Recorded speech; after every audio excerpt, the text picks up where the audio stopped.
Hi, welcome to A Week in Walford, the EastEnders review show presented by two people currently in possession of Ian Beale's phone. Thanks, James. I'm David Brown. And I'm Johnathon Hughes. This week's headlines: Max is shown the door, Josh switches sides, and Aidan's con is on. Okay, so we begin with Max Branning being manhandled out of Jack's house 20 times in one episode. Yeah, he must be covered in bruises. It was hilarious. Between the living room and the hallway and then the doorstep. That poor man. I know he's, been really horrible. But yeah, how much Max handling was going on? A bit handsy. There was classic Max Branning as well. Oh, I'm your brother, what are you doing? Get him out of the house. He went so high-pitched at one point. It goes, yes, the dogs are going, what's girl? Max is having a meltdown. Lady Di suddenly sits up in the ring. Oh, I'm your brother. And a bit, the wobbly kind of, I can't do it. It's such a good impression. I love it. But yeah, there was a lot of that, definitely. And then I loved it when the kids came home as well. Yeah. Talking of Max getting really high. A lot of shouting between Max and Jack. A lot of shouting in the Brannings generally in the last week. Well, the catalyst was Charlie coming back, which had sparked all this animosity. Because in fact, we found out that Max, had paid for him. Matthew to be taken away. Yeah, and Jack discovered. Unleashed it all. So Charlie was back, but I thought the most entertaining thing was Jack trying to usher the kids upstairs away from the shouting adults, so they didn't hear any bad words or fighting with Uncle Max. Just slam the doors all over the shop. And shout the dialogue. How can those kids not hear these arguments that are going on in that house? I think Ingrid takes them up to a panic room with reinforced metal doors. Just, come on kids, let's get Kaplunk out and play. Well, they headphones on them. Oh, they could have ear defenders with silent disco going on. So they were having a nice dancing to Atomic Kitten or whatever the kids are into. Or Anita Dobson. Or Anita Dobson or Wixie's single. Yeah, so... Yeah, how can they not hear? Those poor kids. Those Brannings, they don't half shout. Anyway, on to the latest in the Wayland saga. We saw Josh switching sides this week and pinning Wilmot Brown up against the wall. I thought he was going to actually shove him through the wall at one point. Wilmot Brown's so weenie, and Josh is like bursting out of his clothes. Josh is literally bursting out of his clothes. Josh, you may have noticed, only wears clothes 2 sizes too small for him. And I thought this was going to come up. I thought this was part of his tragic childhood, where Wilmot Brown was taunting him, saying, "How could you do this? I gave you everything apart from clothes that fit." And I thought this was going to be, one part of his horrible childhood. Do you know, it reminds me of that moment in The Incredible Hulk when Bill Bixby used to be in mid-transformation. Oh, yeah. And the clothes delivering. Yeah. And the clothes were straining. It's going to rip.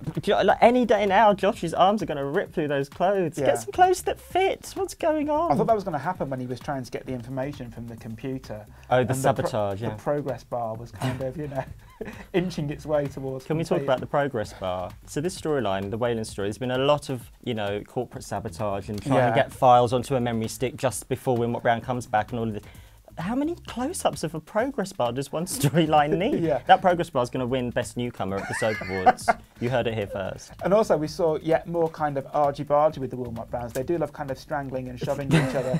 Like any family. Wilmot Brown shoved... I don't know why I'm laughing, but he shoved Fee Browning to the floor at one point, ostracising her. And I was thinking that she's probably damaged all those memory sticks that she's been stealing. I know. Her designer handbag is just full of flash drives with spreadsheets. Hopefully they've not been crushed. They're all corrupted now. I know. Come on, Fee. I know, it's Sophie. Sophie. And after getting strangled by his own son and then throwing his daughter down. I mean, Christmas must be a hoot. Not exactly covering up his ill doings, though, is he now? Basically throwing her to the ground in full view of everyone on the market. How can anyone suspect Wilmot Brown is a decent guy? Yeah, I know. It's absolutely beggars belief. It does. Now, someone being a lot more deceitful and being more successful is Aidan Maguire. JP, as he's called, who has assembled his Poundland Reservoir Dogs team for this New Year heist, which we're all looking forward to. I'm very excited. It's very, very Reservoir Dogs. I think, you know how in Reservoir Dogs they all had nicknames? Yeah, Colour-coded. Mr. Blonde and all that, very famous. So where are the nicknames here? What do you think the nicknames would be for this gang? Phil would be Mr. Mumble. I've got one for Mick, because Mick, I've noticed this week, Mick, he keeps on hearing things in that much greater... tap, tap. The tap, tap, tap of the cane. Yeah. And the tick, tick, tick of the clock. Yes, was that the cane or the clock? I was a bit confused at that. Was it? It was almost like the cane was back, but he was looking at the clock. So yeah. So he's Mr. Tinnitus because he's affected, obviously, by. He's got an affliction. Some hearing thing. Yeah. There's Mr. Grass, who is Vincent, obviously. Mr. Muscle. That's Keanu. Keanu. Mr. Muscle. That's right. And Aidan's got to have one because he's the boss. What's Aidan's? Mr. Julia Roberts. Mr. Julia Roberts, Hollywood film star. That's him. Yeah. That would work. I mean, I've got a theory about this whole heist thing. They keep on referring to Vincent, as you just said then, as a grass. Mr. Grass. Grass. He's a grass. He's a grass. Yeah. So that's always talked about, isn't it? Is there something in that? I think so, because I think that Aidan is no fool, and I think Vincent is going to be the target of this heist. I think it's all going to come back onto Vincent. He's like the key. And actually, do you know what? When Aidan first arrived, he was the first person he recruited, wasn't he? Yeah. Vincent. And he knows he's a grass. But I do feel there is an agenda here with Aidan. He has got it in for one of those guys, whether it's Mumble, Muscle, Tinnitus, who knows. One of them I think he's got beef with. Maybe you're right, yeah, that's quite interesting, because we never really kind of explored Vincent's informant thing, not for a long time. Well, for the last 12 months, he's just been a henpecked husband. Oh, yeah. And now they've just suddenly reintroduced the fact that he once did have an edge, and I think that must be for a purpose. I think you might be onto something. Yes. Well, join us in 7 days' time to find out whether they continue with this Reservoir Dogs scenario, and if somebody ends up with their ear cut off in a blood-soaked showdown. Maybe. Join us for another week in Walford.